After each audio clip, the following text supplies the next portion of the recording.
All right, so I was contacted by Mackenzie's daddy, and he wanted to make something special for his wife and a new mommy, right?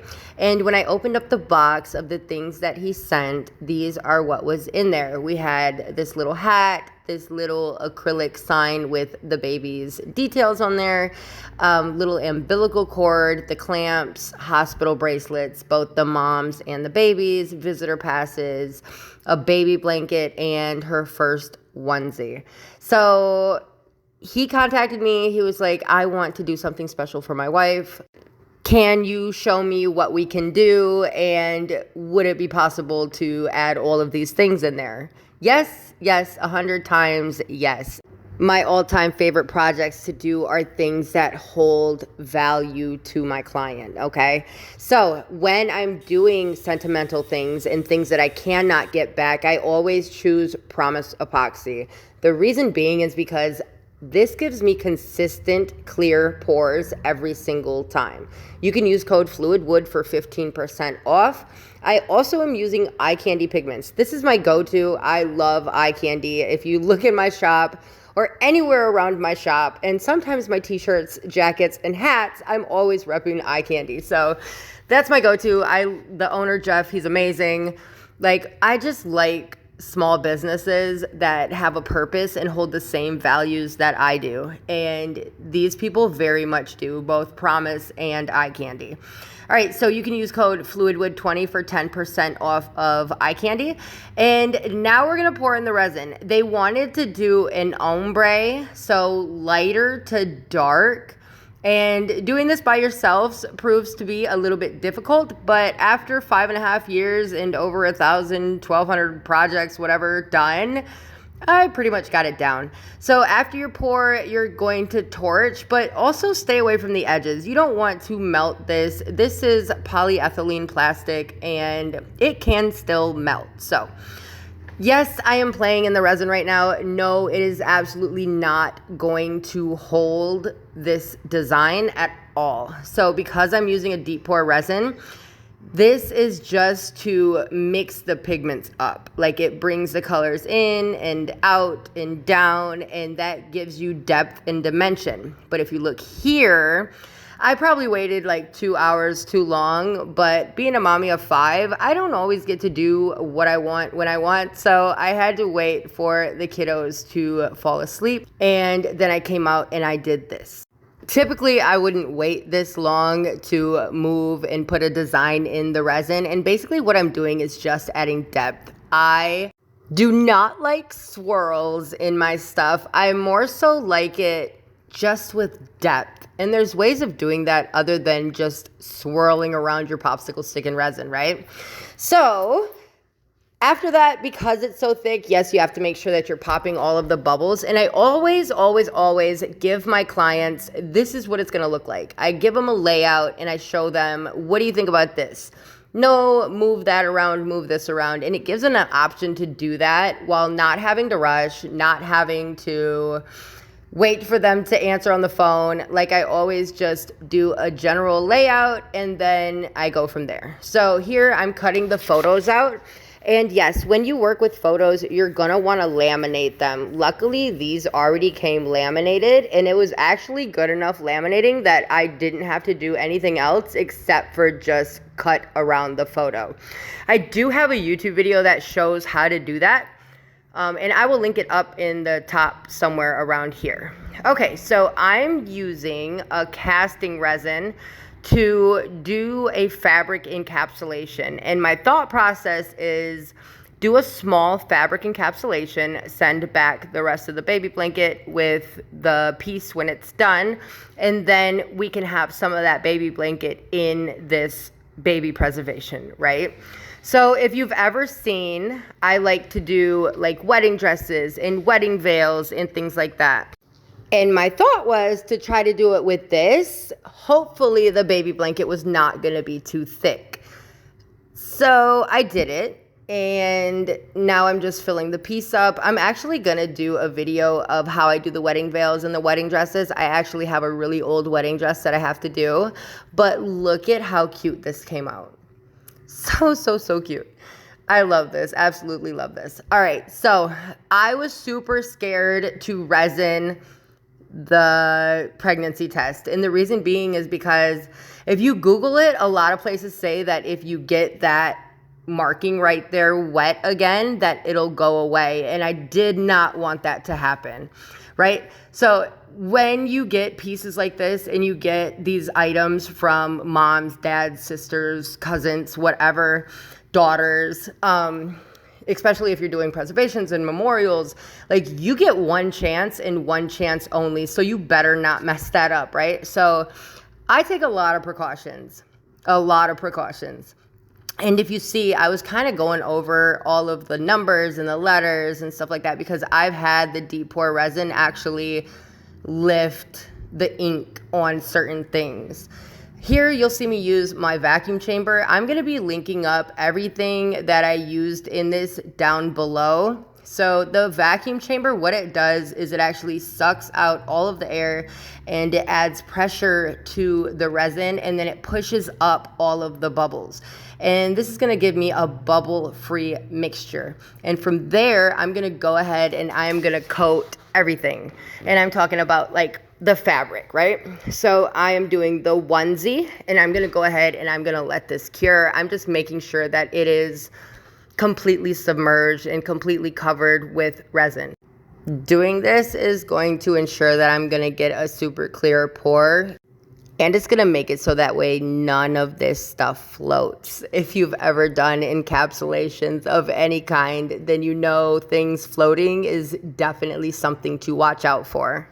All right, so I kind of just squeeze out all of the excess resin while not squeezing out too much. Like you still want this stuff to be wet.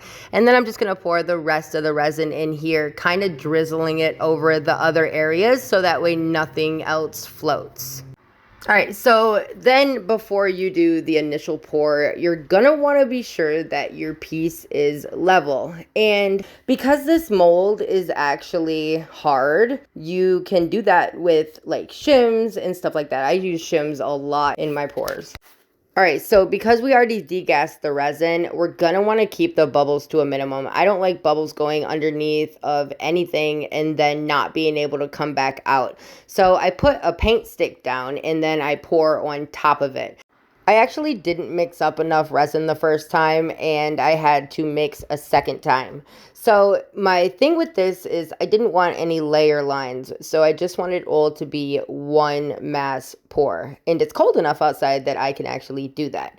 All right, so we're gonna degas this and then we're gonna go ahead and get it poured in. I'm doing the paint stick thing again. This is actually a really nice technique for not getting bubbles in your stuff. But as you can see, I'm a rebel and I just pour randomly, even though I have the paint stick there. All right, so now it is time to demold. And I like to pull it apart just a little bit first, just to get it started. And then I'm gonna go ahead and take my rubber mallet and let me show you something. Let me show you how to see when it is starting to come off. This is how you know it's like actually coming off. This is coming off, this isn't. Watch. You see? Now watch here.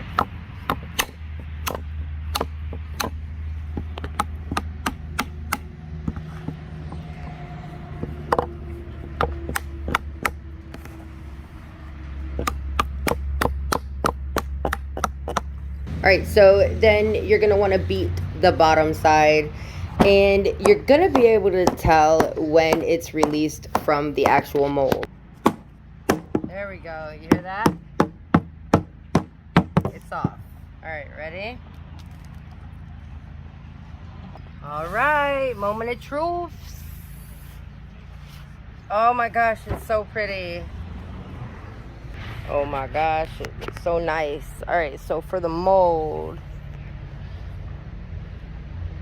this will clear up once we get it sanded and then a flood coat on, okay? So here she is. She looks amazing. I love this. All right, so from here, I'm just taking 80 grit sandpaper and I am gonna go up to 220. But as I was sanding, I actually noticed that the hat was sticking up a little bit, and I don't mind that, but it is gonna take a little bit of work to be able to do a flood coat over top of this without it looking like janky, right? All right, so I'm just finishing sanding. You're going to clean up with 91% isopropyl alcohol. That is what I always clean my surfaces with. It gets the dust off and it dries really fast. All right, so for this is actually a lightning coat resin. I was doing some product testing for Promise Epoxy, and this is a very good product. I cannot wait for it to come out. It dries in 45 minutes and it is super, super clear. All right, so we're prepping for our flood coat. You want to be sure that your piece is level, right? And I actually offer an e-course on how to do the perfect epoxy resin finish. I will link that up down below. I actually have a few e-courses that are less entertainment and all of my knowledge just dumped into an e-course. For pieces like this, I really like doing a flood coat. It just gives it that durability and that UV protection that you're not going to get from the casting resin. So I always like doing a coating on there with either UV art or a tabletop resin. For this piece, I only used Promise Epoxy products. I actually used UV art for this flood coat right here, and then I used the deep pour for the rest of the piece. All right, so once you have your resin spread out, you're gonna get the drips off the side. The last thing you want is drippy sides, and then we're gonna go ahead and we're gonna torch all of the bubbles off. So one question that I get a lot is, do you use a heat gun or do you use a torch? And I only use a heat gun when I want to move resin. I don't want to move resin for this piece. The only thing I want to do is actually pop the bubbles. So in this case, I'm going to be using a torch, and I am paying special attention to the sides and just to make sure that there's no micro bubbles. This thing is flawless, flawless. Now it comes time for the hardware, and I like to use these French cleat type systems. The amount of weight that it can carry is just crazy. All right, so I am just getting the drips off of the back and of course cleaning it up, and then I'm going to finish with an Odie's oil. And we're just going to go ahead and measure to make sure that our hardware is on there straight, so that way when they hang it up on the wall, it's not all crooked and stuff, right? All right, so like I said, I use the French cleat system. It holds a lot of weight and it only takes a couple of screws. So I'm actually using a drill bit stop to make sure that I don't go through the purple. And this is me measuring to make sure I don't go through that purple. You will only do that one time, and I promise you're not going to do it again. If you learn from your lessons. I'm usually really hard-headed, but when it comes to things like this, I don't like my hard work going to waste. And I very much know that I cannot replace these items. And the last thing I want to do is screw through a baby photo or something like that, right? All right, so I am going to tack this into place with 3 screws.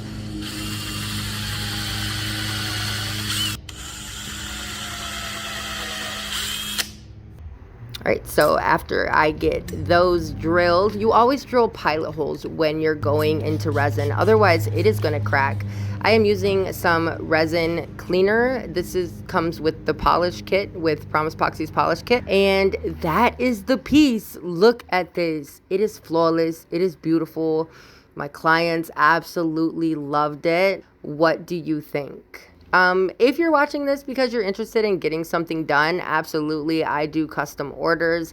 If you're watching this because you want to learn how to do this, I'm going to link up my e-courses down below, because these videos are pretty much for entertainment. The other ones are very instructional. All right, you guys, thank you so much for watching.